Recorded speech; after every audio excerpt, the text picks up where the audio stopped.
Manalangin po tayo. Panginoon, nais po naming muling balikan ang inyong banal na salita kung saan sinabi ni Moises sa aklat ng Exodus 33, 18. Ipakita po ninyo sa akin ngayon ang makapangyarihang presensya ninyo. Panginoon, nais po naming makita ang inyong kaluwalhatian. Nais po naming maramdaman ang inyong presensya na tulad ng paghingi ni Moises sa inyo.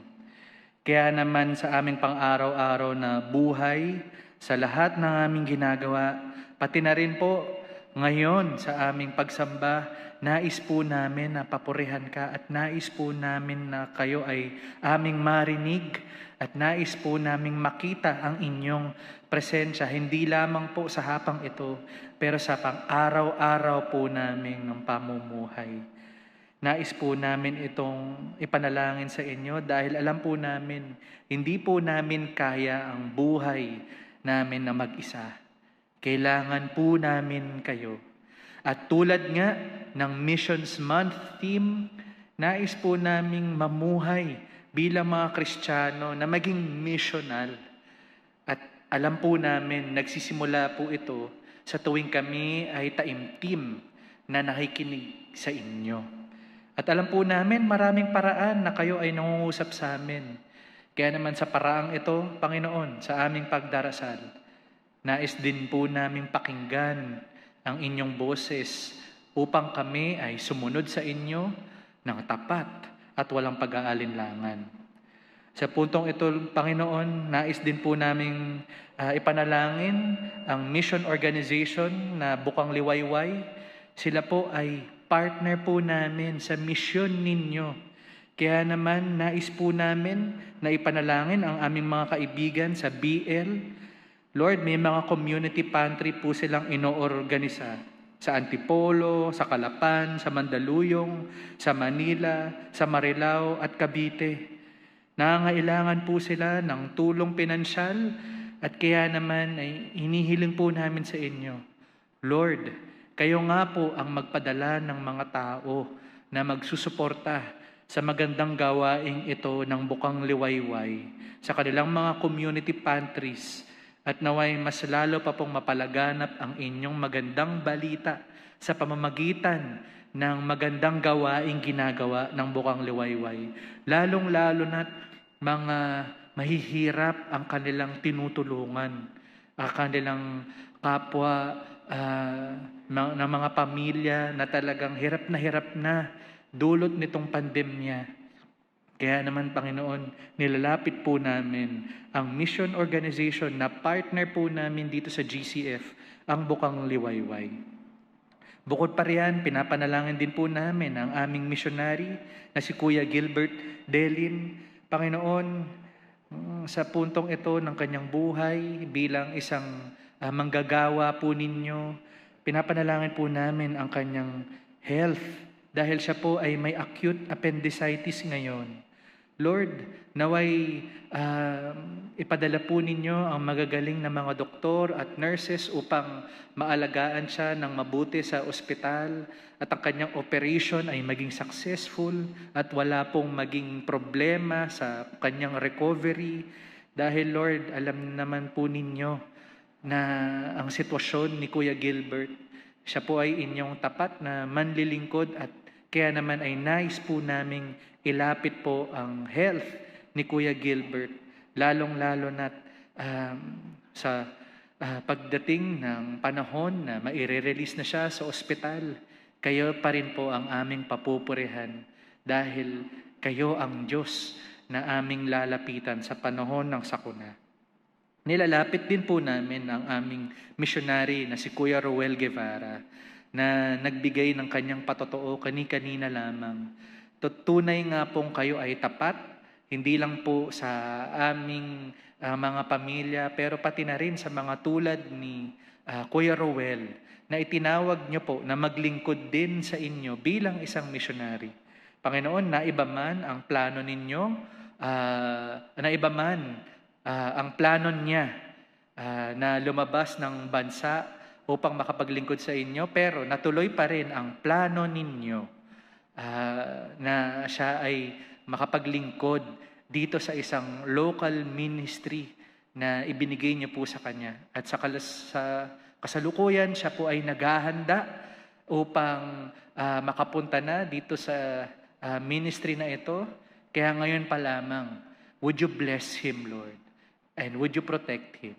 Dahil nais po namin ay pagpapala sa kanya upang maging successful po siya sa kanyang darating na ministry. At Panginoon, nilalapit din po namin ang people group na mga arain sa Pakistan.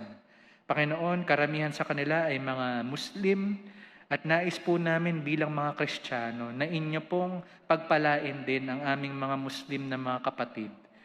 Panginoon, magaman may mga pagkakaiba sa aming mga paniniwala, naniniwala po kami na kaming lahat ng tao sa mundo ay inyong nilikha.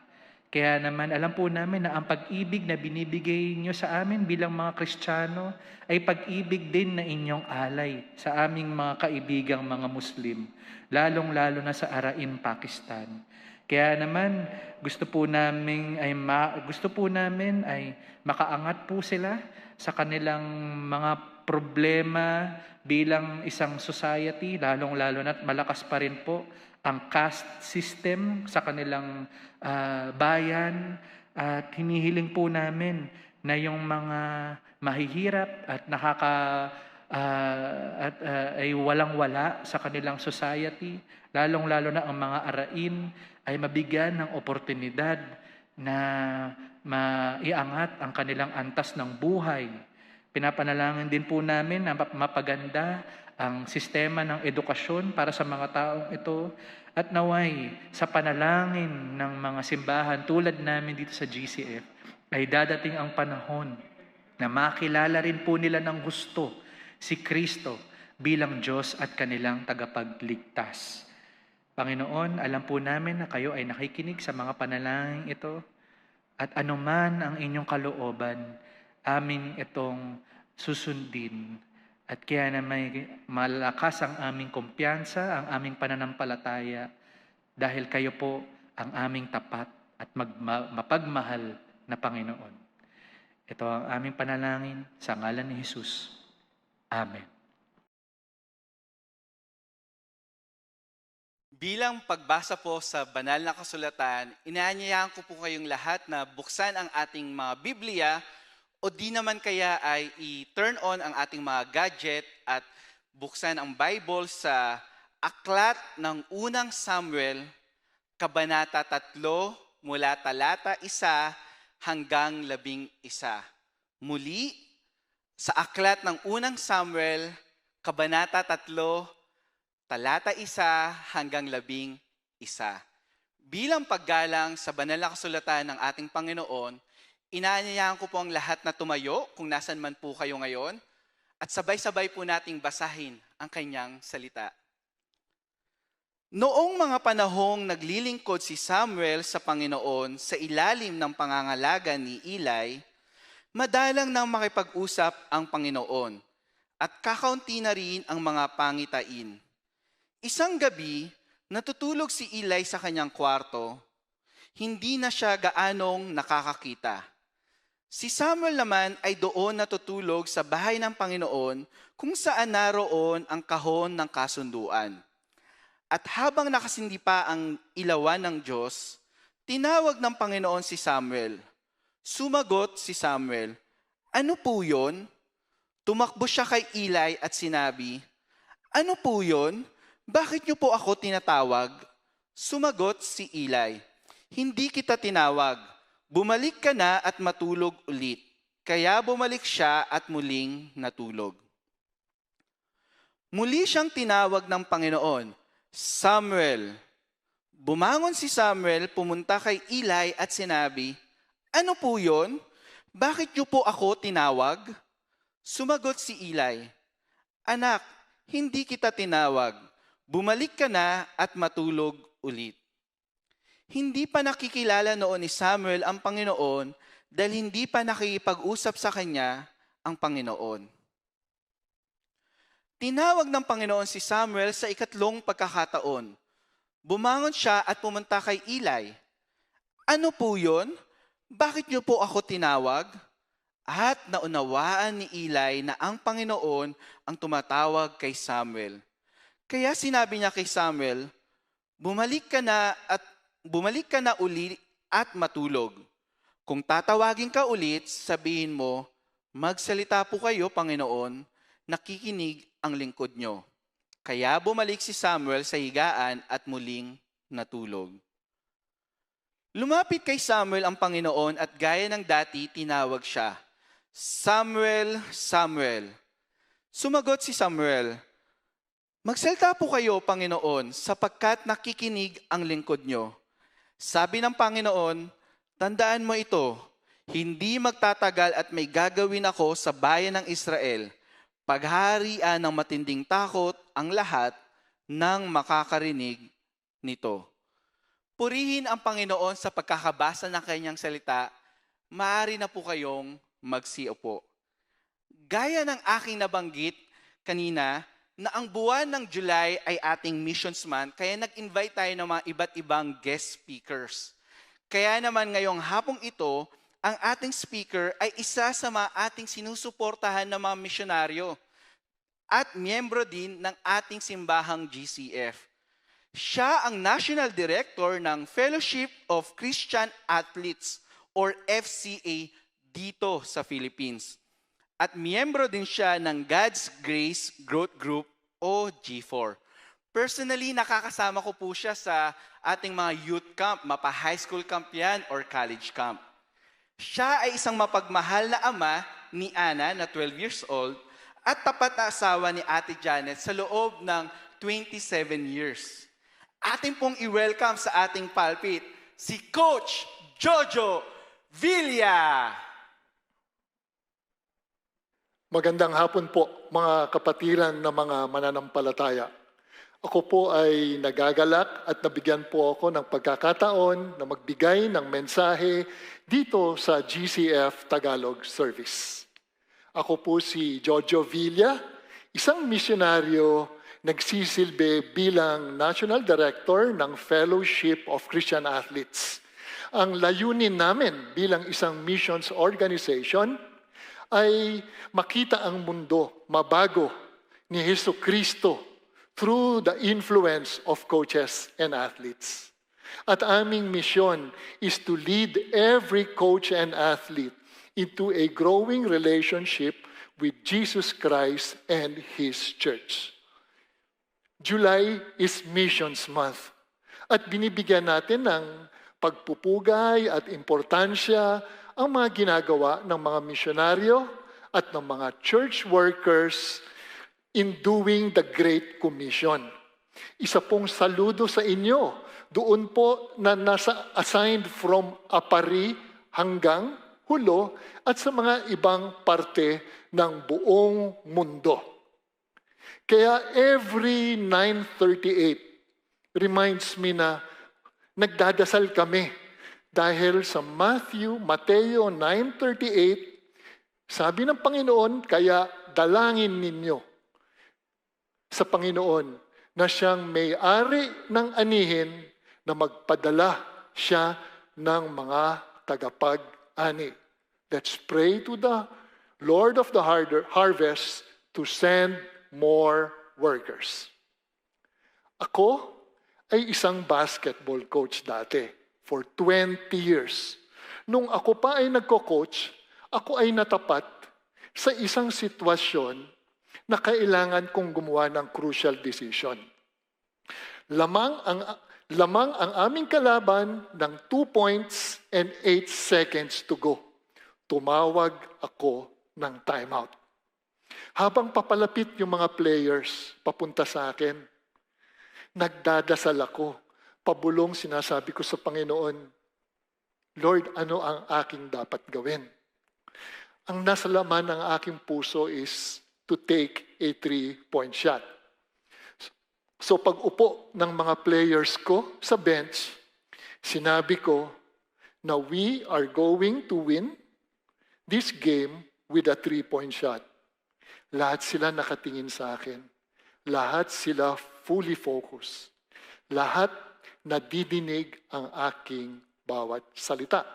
So, paglabas nila sa timeout, sinunod nila ang aking instruksyon at mabuti na lang nabigyan kami ng magandang panalo. Alam nyo, pag tayo nagdadasal, di ba gustong-gusto natin na nadidinig natin ang boses ng Panginoon? Yun ang aking hangarin sa bawat kasama natin sa mananampalataya. Pag nagdasal tayo, matinig natin ang boses ng Panginoon. Ang ating salita ng Diyos ay may kikita sa unang Samuel, Kabanata 3, talata 1 hanggang 11. If you have your Bibles with you, you can read with me. Sabayan niyo po ako, kahit English, dahil tayo ay nasa Tagalog. Ang pagtawag ng Diyos kay Samuel. Noong mga panahong naglilingkod si Samuel sa Panginoon sa ilalim ng pangangalaga ni Eli, madalang na makipag-usap ang Panginoon at kakaunti na rin ang mga pangitain. Isang gabi, natutulog si Eli sa kanyang kwarto, hindi na siya gaanong nakakakita. Si Samuel naman ay doon natutulog sa bahay ng Panginoon kung saan naroon ang kahon ng kasunduan. At habang nakasindi pa ang ilawan ng Diyos, tinawag ng Panginoon si Samuel. Sumagot si Samuel, "Ano po iyon?" Tumakbo siya kay Eli at sinabi, "Ano po iyon?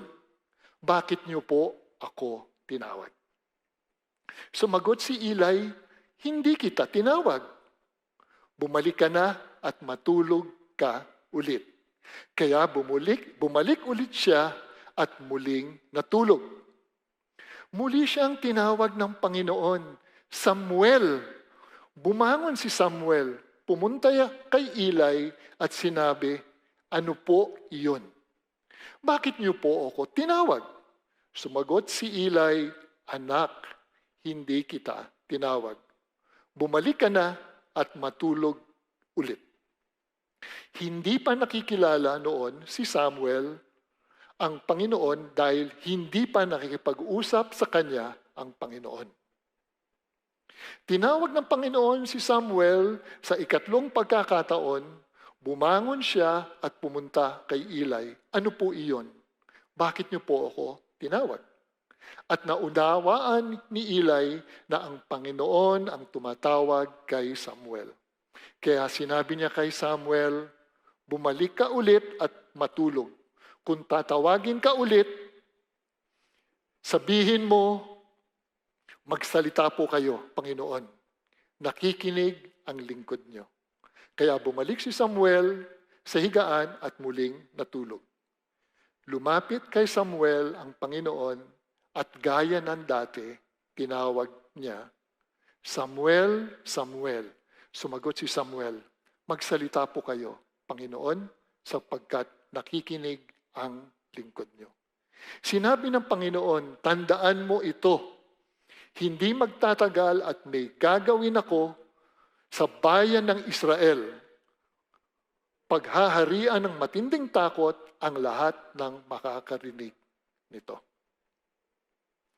Ang kwento ni Samuel ay istorya of persistent faith and persistent prayer. Ang kanyang tatay, si Elkanah, ay may 2 asawa. Di ba? Siya ay isang Levita at ang unang asawa niya ay ang Penina na kung saan ay meron siyang mga anak. At ang pangalawang asawa niya ay si Hannah kung saan wala siyang anak.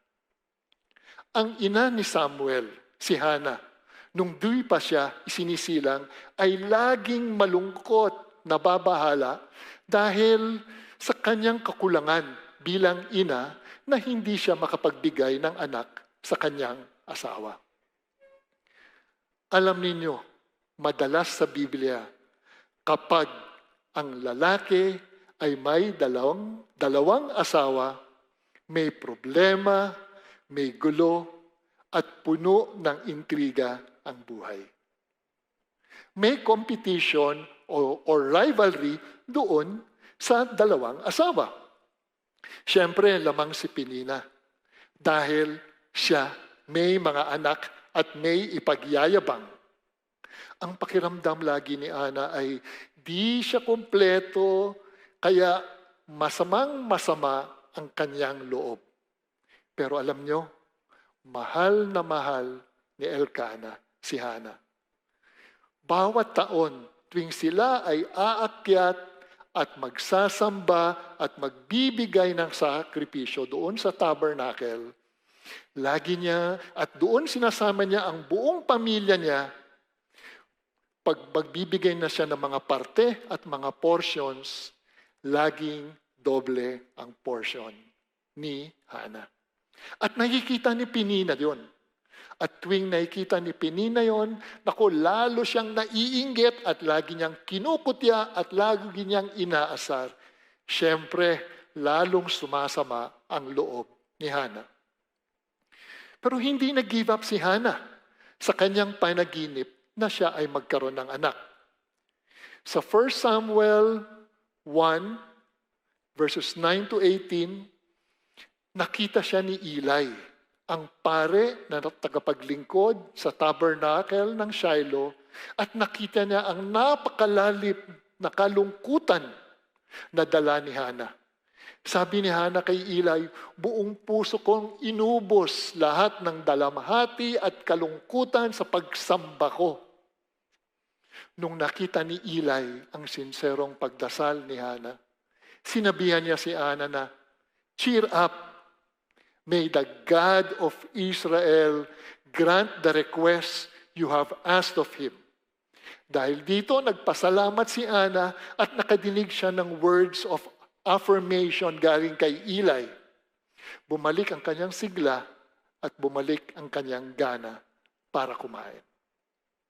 Dahil sa pananampalataya at pagtuloy ng pagdasal ni Ana, siya ay binigyan ng anak ng Panginoon. At ang anak niya ay pinangalanan niyang Samuel. I asked the Lord for him. Hiningi ko siya sa Panginoon. So nung pinanganak si Samuel, siya ay inihandog ni Hana sa Panginoon. At habang buhay, siya ay maglilingkod habang siya ay buhay. May kita natin sa 1 Samuel 2:11, chapter 2, verse 18, at sa chapter 3, verse 1, na siya, si Samuel, ay naglilingkod, nagmi-minister sa ilalim ng pangangalaga ng paring si Eli. Noong unang panahon na yon, bihirang-bihira magsalita at makipag-usap ang Panginoon. Dahil dito sa kalungkutan ng Panginoon, dahil sa ginagawang kasamaan at mga kasalanan ng mga taga-Israel. Ang tanging salita lang ng Panginoon ay iyong warning at ang kanyang paghatol sa mga anak ni Eli at sa kanyang may bahay. Sinabihan ni Eli ang kanyang mga anak na si Hopni at si Phinehas na parehong naninilbihang mga pare sa kanilang mga pinaggagawang patuloy na kasamaan. Madami silang ginagawa na masama sa mata ng tao at kasalanan sa harap ng Diyos. Imagine na dapat ang mga naninilbihan sa Panginoon taliwas at baliktad sa kanyang kautusan. Nakakalungkot nga, mga kapatid. Dito, sa unang talata, noong mga panahong naglilingkod si Samuel sa Panginoon sa ilalim ng pangangalaga ni Eli, madalang talaga makipag-usap ang Panginoon at kakaunti rin ang kanyang pangitain.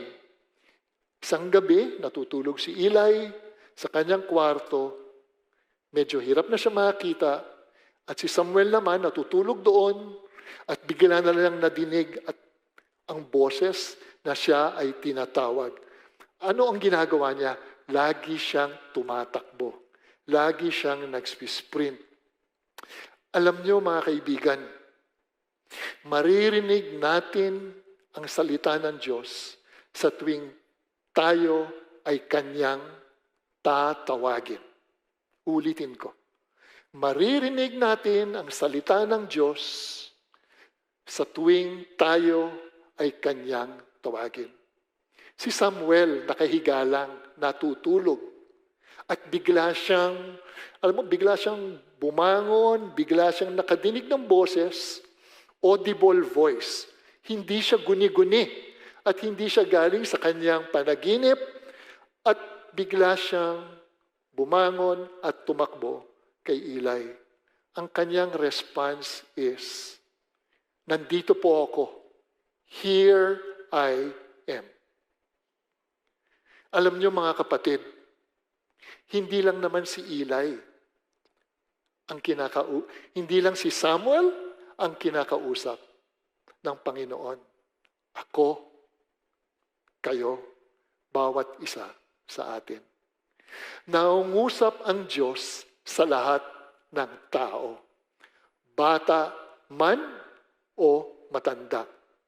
Sa Biblia, hindi lang si Samuel ang nagresponde sa tawag ng Panginoon. Nandyan din si Abraham sa Genesis 22:1, si Jacob sa Genesis 46 verse 2, si Moses sa Exodus, si Isaiah at si Ananias. Ano ang kanilang response? Here I am. Nandito po ako, Panginoon. Alam nyo, lahat tayo tinawag ng Panginoon to fulfill the work before Him, the Great Commission. Sinasabi ba natin, here I am, o dinidelay natin ang pagpunta natin sa tawag sa Diyos, o tayo ay tumatalikod? Mga kapatid, ang Diyos walang sawa gumagawa ng paraan upang tayo makausap niya. Gusto niya tayong mapalapit sa Kanya kahit matigas ang ating ulo, tayo ay nagre-rebelde, tayo ay napunta sa ibang landas. Paano niya ginawa yon? Pinadala niya ang Kanyang kaisang-isang anak, si Hesus Kristo. Bumaba sa lupa upang mabigyan tayo ng pagkakataon na talikuran ang ating mga kasalanan at sumunod sa Kanyang kautusan at mamuhay tayo, na sabihin tayo at makita ng mga ibang tao na tayo ay Kanyang mga tagasunod. Si Jesus namatay sa krus upang bayaran lahat ng multa ng ating mga kasalanan. The perfect sacrifice to pay for our sins. Ang kailangan lang natin ay sabihin sa Panginoon, here I am. Sinasabi ba natin sa Panginoon yon? Here I am. The Lord is waiting for us if we have lived a life away from Him. Pati ako hindi exempted doon. Pag ako ay may nagawang hindi maganda, ang aking ginagawa is I go down on my knees, I confess, and I ask for God's forgiveness. Hinihintay lang tayo ng Panginoon. Lumapit tayo sa Kanya. Just like si Samuel. Pag tinawag tayo ni Samuel, pag tinawag tayo ng Panginoon, para tayo si Samuel, Lord, here I am. Nandito ako. Matyaga ang Diyos sa Kanyang pagtawag sa atin. Nasa atin ang desisyon. Ang bola, nasa ating mga kamay. Sa verse 6, muli siyang tinawag ng Panginoon. Samuel. Bumangon si Samuel, pumunta kay Eli at sinabi, ano po iyon? Bakit niyo po ako tinawag? Sumagot si Eli, anak, hindi kita tinawag. Bumalik ka na at matulog ulit. Hindi pa nakikilala ni Samuel ang Panginoon dahil hindi pa nakikipag-usap ang Panginoon sa kanya. So tinawag ng Panginoon si Samuel sa ikatlong pagkakataon. Bumangon siya at pumunta kay Eli. Ano po iyon? Bakit niyo po ako tinawag? At naunawaan ni Eli na ang Panginoon ang tumatawag kay Samuel. Kaya sinabi niya kay Samuel, bumalik ka na ulit at matulog. Kung tatawagin ka ulit, sabihin mo, magsalita po kayo, Panginoon. Nakikinig ang lingkod niyo. Bumalik si Samuel sa higaan at muling natulog. Si Samuel masunurin. Alert, alive, enthusiastic. Dahil alam niya ang kondisyon ni Eli. Matanda na, hirap ng kumilos, at halos hindi na makikita. Si Samuel naman, bata, masigla, makadiyos, at masunurin. Pero hindi pa niya naibibigay ang buong puso niya sa Panginoon. Kilala niya ang Panginoon, pero wala pa siyang malalim na pagkakakilala sa Diyos. Pero, alam niyo, pero patuloy na lumalaki at kinalulugdan siya ng Panginoon at ng mga tao. Samuel is a preview of the Lord Jesus Christ. Sinabi yon sa 2 Samuel verse 26. Dito naman, sa Lucas 2:52, Luke 2 verse 52, pareho silang kept increasing in wisdom and in stature and in favor with God and men nung sila ay bata pa. Isipin mo, yun ang description kay Samuel, and then yun rin yung sinabi sa ating Panginoong Hesukristo. So, si Samuel, kung makikita natin, ay kabaliktaran ni Eli. Si Eli, patanda, Samuel, bata. Sa chapter 2, noong Samuel, doon sinabihan ng tao ng Diyos, si Eli, na ang kanyang mga anak, si Hophni at Phinehas, maraming ginagawang masama. Talagang kasalanan. Instead na respetuhin nila yung mga sakripisyo, sila mismo ang bumaboy. Si Samuel, mabilis makinig sa Panginoon. Si Eli, nung kinausap siya ng tao ng Diyos, ang bagal kumilos at halos hindi niya dinisiplina yung kanyang anak. Magkabaliktad sila. Kaya from isang taong matanda, meron ng bata, meron ng successor. Sa ating buhay, maraming pagkakataon na tayo ay tumugon sa tawag ng Diyos.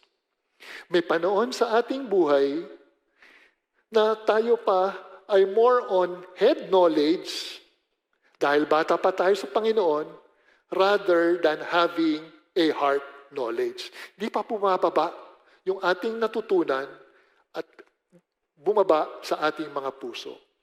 Alam nyo, ang gusto ng Panginoon ay magkaroon tayo ng malalim na relasyon sa Kanya by spending time with Him. Paano? Pinabasa natin at pinag-aaralan natin ang Kanyang salita. We meditate on it day and night. Lagi tayong nagdadasal at makasama tayo sa isang grupo, sa isang Bible study kung saan sinusuri at pinag-aaralan para matutunan natin ang salita ng Diyos. Lahat tayo nag-umpisa as baby Christians, mga bata. Pero ang gusto ng Panginoon ay mag-mature tayo from baby to being mature Christians.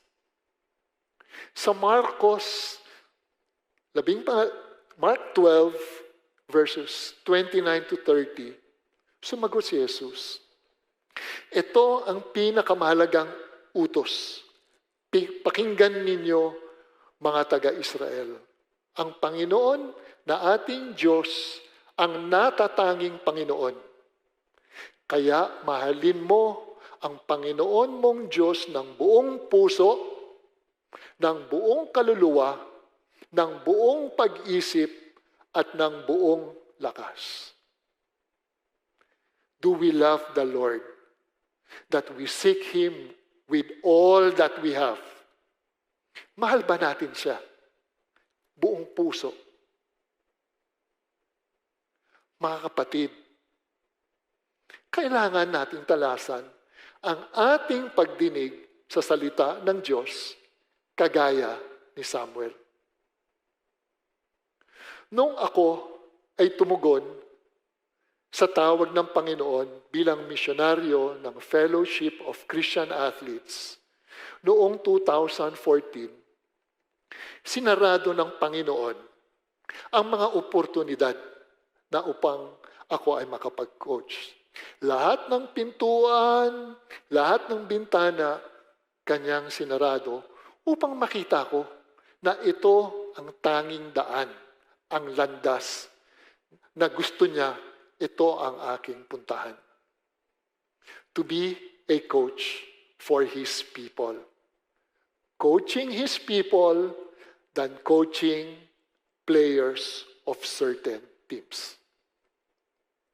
Alam nyo, instead na tawagan ako ng 3 beses ng Panginoon, isang tawag lang. Pero meron tumawag sa akin 3 beses. Tinawagan ako ng 3 beses. At ang mga tumawag ay galing sa mundo. Ang unang tumawag sa akin ay ang NCAA. Sabi ng NCAA sa akin, Jojo, gusto ka naming maging commissioner ng 2015. Yun yung unang tawag. Ang pangalawang tawag ay ang UAAP. Tumawag ang UAAP at sinabi, Jojo, gusto ka namin maging commissioner ng UAAP 2015 season. Isipin mo, NCAA, UAAP. Parehong magandang organisasyon, parehong nasa television, parehong nasa limelight. Ang pangatlong tumawag sa akin, yun yung aking dream job. Ang dream job ko ay maging coach ng the UP men's basketball team. It has been my dream to be that coach. Dahil doon ako naglaro ng college basketball, doon din ako naging assistant coach. Siyempre gusto kong maglaro sa aking team. Yun yung aking panaginip at yun ang aking pinagdadasal for 20 years. Yes, 20 years. Sinabi ko sa 3, thank you. Pero sumagot na ako sa tawag ng Panginoon para maging misyonaryo niya for the Fellowship of Christian Athletes. Pag ang Panginoon tinawag at nadinig nyo ang kanyang salita, we respond to His voice. We respond to His voice. Ang tawag doon, obedience. Here I am. Nandito po ako. Gamitin niyo po ako, Panginoon. Ang Diyos, maraming paraan to get our attention. Dito, ginamit niya si Eli upang mabigyan ng linaw na ang Diyos ang tumatawag kay Samuel. ngayong Hulyo, Missions Month, ipagpapaliban pa ba natin ang pagkakataon at kautusan ng Diyos na tayo ay sumama sa Great Commission upang ang pangalan niya ay makilala at mabigyan siya ng papuri? Ano ba ang humaharang? Ano ang sagabal? Ano ang mga bagay na distraction sa atin in seeing the Lord's purpose and mission for us? Marami pang tao ang hindi nadidinig ang salita ng Diyos. Sa ating opisina, sa ating bahay, sa ating mga kapamilya. Siguro kailangan nating dumapa at humarap sa Panginoon at umiyak at sabihin, saan ninyo po ako gagamitin? Here I am. Gamitin niyo po ako. Kung saan ako makakatulong sa inyong kaharian.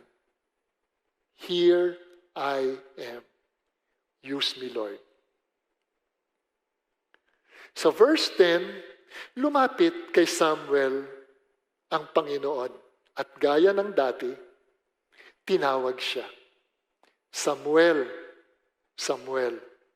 Sumagot si Samuel, magsalita po kayo, Panginoon, sapagkat nakikinig ang lingkod niyo. Ang Panginoon lumapit ng personal kay Samuel. Siya mismo pinuntahan ng Panginoon. I love this. Ang Diyos, very personal sa atin. Very personal din niya akong tinawag maging misyonaryo. Pinagtagpi-tagpi ng Diyos lahat ng mga nangyari sa aking buhay upang magamit niya ako para sa kanyang kaharian. Speak, Lord, your servant is listening. Sa huling talata, verse 11, sinabi ng Panginoon, tandaan mo ito, hindi magtatagal at may gagawin ako sa bayan ng Israel. Paghaharian ng matinding takot ang lahat ng makakarinig nito. Ginamit ng Panginoon si Samuel, isang bata, na siyang magbibigay ng mensahe sa matinding paghatol na mabigat na kasalanan ng mga anak ni Eli at ni Eli mismo. Bilang nakakatandang spiritual leader ng Israel, walang ginawa si Eli.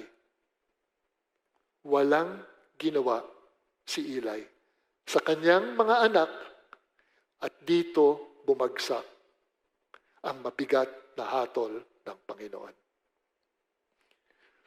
Tayong mga tagasunod ni Hesu Kristo, tinawag tayo ng Panginoon upang ihayag ang kanyang kaluwalhatian.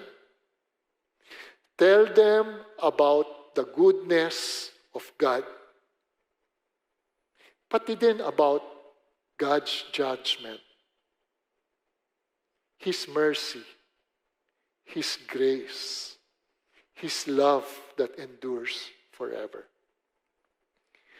Kailangan natin sabihin sa mga taong nasa paligid natin about the love of God through His Son, the Lord Jesus Christ.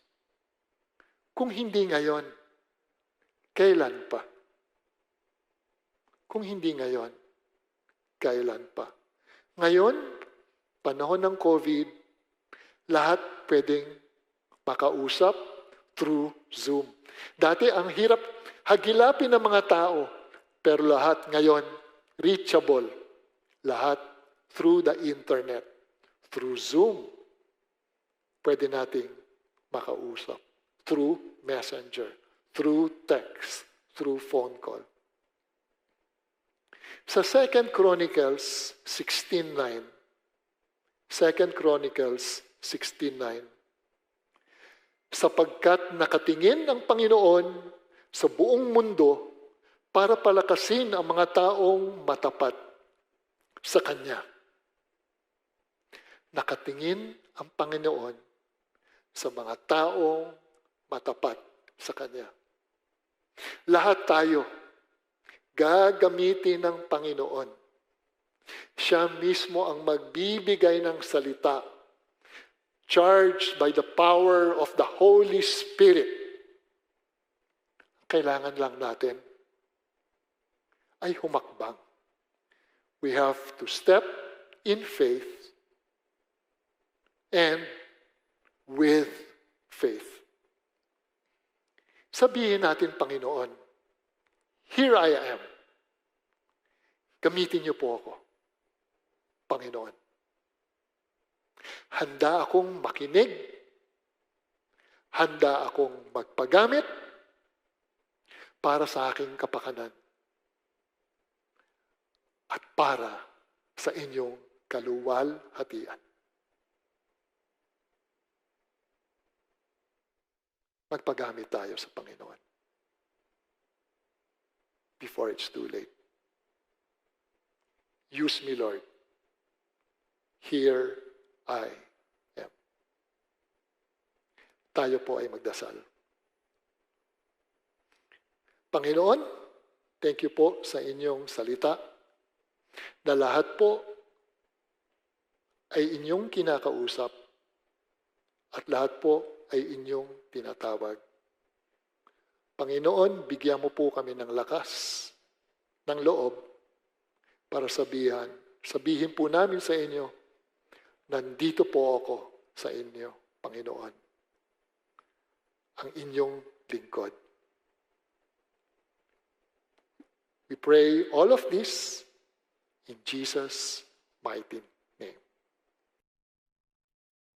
Muli, nagpapasalamat po kami sa inyo, Coach Jojo, for being God's messenger ngayong hapon. And we are hoping and praying na hindi ito po yung last time na makakasama namin kayo. Nakapag-youth camp naman na kayo before. So we're hoping na dito din sa 3 p.m. service ay makasama namin kayo muli. Ngayon naman po, I would like now to invite you na panalangin po natin sa Panginoon sa ating pangwakas po na prayer time. Let us bow down our heads. Lord, thank you. Dahil tulad ng kinausap nyo noon, si Samuel, sa inyong pagtawag sa kanya upang manilbihan po sa inyo, hanggang ngayon ay iniimbitahan niyo po kaming makinig ng taimtim sa inyong salita at magresponde and to obey your word and your commands, O God. Lord, nangungusap po kayo ngayon sa amin. And we know that dahil ang salita po ninyo is accessible po for us. So may we listen intently. May we pray unceasingly po sa inyo. At naway hindi po kaming magsawa sa inyong pagtawag sa amin to respond by obeying your commands.